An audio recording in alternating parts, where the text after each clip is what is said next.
he's a goddamn juvenile, and he is worshipped by people who raise their kids to think that this shit is funny.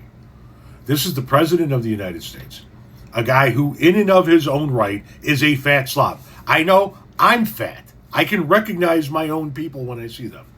A guy who, in and of his own right, is a fat slob, making juvenile, below junior high level fat jokes about another politician.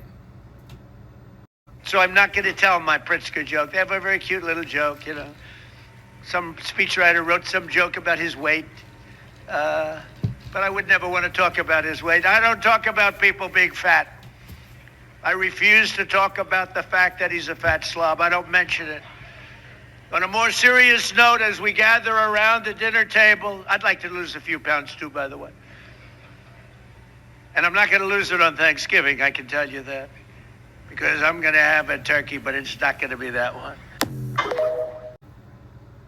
That's the sitting president of the United States talking about the governor of Illinois. One fat guy talking about another fat guy. But, you know, I've said a million times, if you caught your child talking about another child that way, you'd be pissed.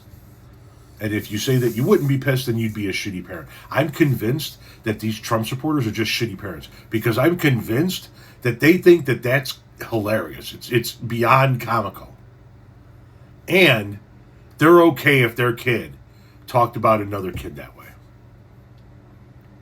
That's what a Trump supporting parent is, isn't it? It's the guy or gal that would be okay if their fat kid made fun of another fat kid in school just because that fat kid didn't believe the same things their fat kid did. That's you fucking people actually raise your kids like this, don't you? Shame on you for doing that to society.